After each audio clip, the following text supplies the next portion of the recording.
Bonjour et j'espère que vous allez très bien. Alors, dans cette vidéo, nous allons voir comment faire la durée de vie des particules, comme vous pouvez voir ici. Donc, c'est ce que nous allons réaliser ensemble, comment faire la durée de vie des particules avec les Geometry Node Simulator.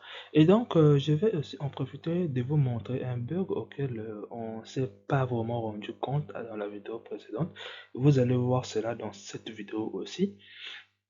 Et donc, je vais ouvrir la vidéo le projet auquel on a fait dans la vidéo précédente, puisque c'est une continuité. Et donc, ça, c'était simplement la durée de vie. Donc, si je viens ici, ça, c'est la génération, ce qu'on a déjà fait dans une autre vidéo.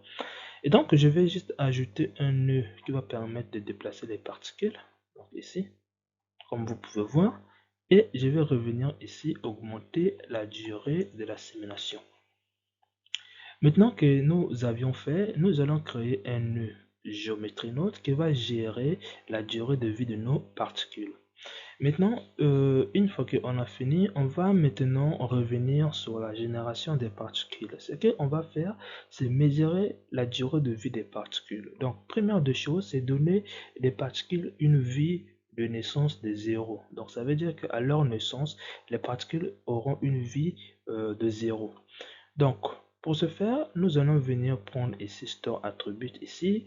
Et là, on va donner ça le nom de lifetime. Donc, comme ça. Et une fois qu'on a donné, on dira que à la naissance de nos particules, elles auront une durée de vie de 0. Donc, je dis bien à la naissance. Dans Blender, ici, avec le système de particules ici, la durée de vie ici, on n'en a que 2, soit de manière aléatoire, soit 50 et tous, mais avec une durée de vie de départ de 0. Donc, pour ce faire, bon, nous allons répartir dans notre nœud qui est en bas ici. Donc, une fois qu'on vient de faire la durée de vie à 0, donc elles auront une durée de vie de 0, nous allons récupérer cette durée de vie ici, en mettant ici, donc lifetime, il faudra bien que vous soyez au début.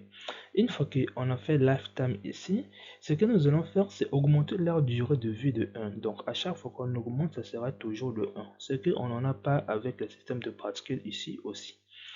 Donc, pour ce faire, nous allons venir prendre le nœud math. Donc, on va faire une simple addition. Donc, ici, et on met ici add, comme ça. Et on doit mettre à jour notre lifetime. Donc, pour cela, on va copier, on va dupliquer et on va mettre ça ici. Et donc, si on lance la simulation ici, vous pouvez voir que les particules apparaissent.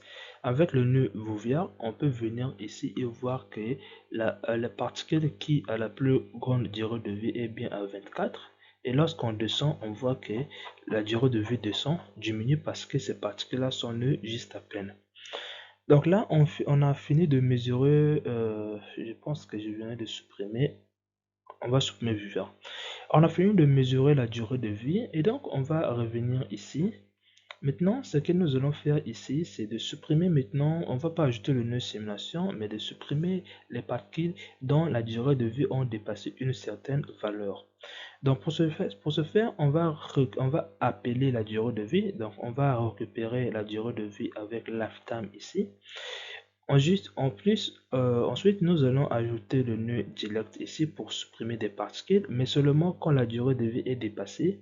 Donc, pour cela, vous prenez le nœud comparaison ici.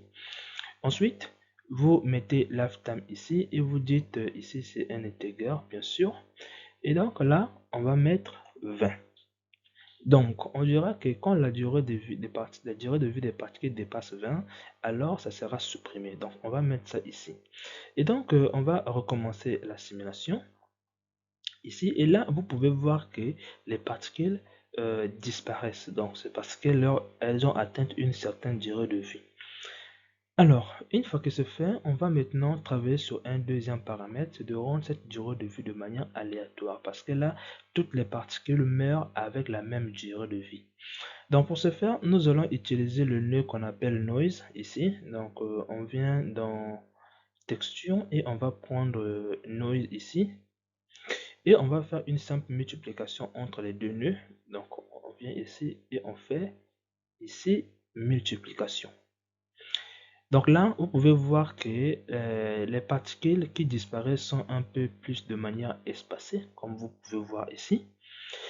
Alors là, nous sommes totalement dans l'aléatoire, mais il faudra aussi revenir à une même durée de vie, aussi. Donc pour répartir à une même durée de vie, on va utiliser le nœud qu'on appelle ici mixte, qui va nous permettre de faire une transition entre les deux.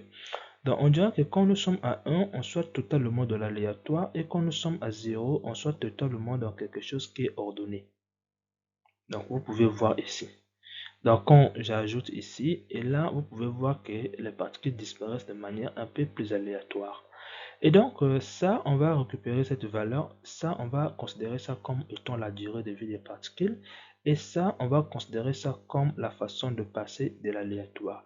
N'oubliez pas de décocher ceci parce que nos particules ont une durée de vie qui dépasse 1. Donc voilà. Pour ce faire, une fois qu'on a fait cela, donc vous pouvez voir ici, je vais maintenant vous montrer le bug. Donc c'est une erreur qu'on a eu à faire, donc voilà pourquoi je vais appeler ça un bug. Donc si on revient dans la durée de vie ici et qu'on décide de mettre ça à 50 ici, et donc lorsqu'on lance la simulation, on atteint 50 et là on voit que les particules ne disparaissent pas parce que dès que la simulation s'arrête, les particules devaient arrêter d'être vues. Donc vous voyez bien. Et ça, pour résoudre ça, c'est juste un petit problème. On va venir ici, on va prendre le nœud que l'appelle delete ici, on va supprimer toutes les particules dès que la simulation est terminée. Donc on va mettre ça ici.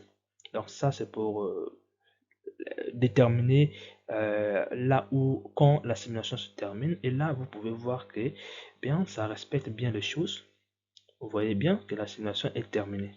Et donc je vais enregistrer ça, on va utiliser ça dans la prochaine vidéo auquel on va faire maintenant le déplacement le long des normales. On va pas faire tous les déplacements en une seule vidéo, on va évoluer pas à pas.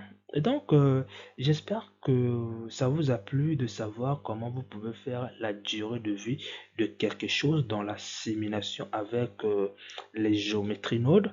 Et donc, on se retrouve justement à la prochaine vidéo auquel on va faire le déplacement des particules le long des normales.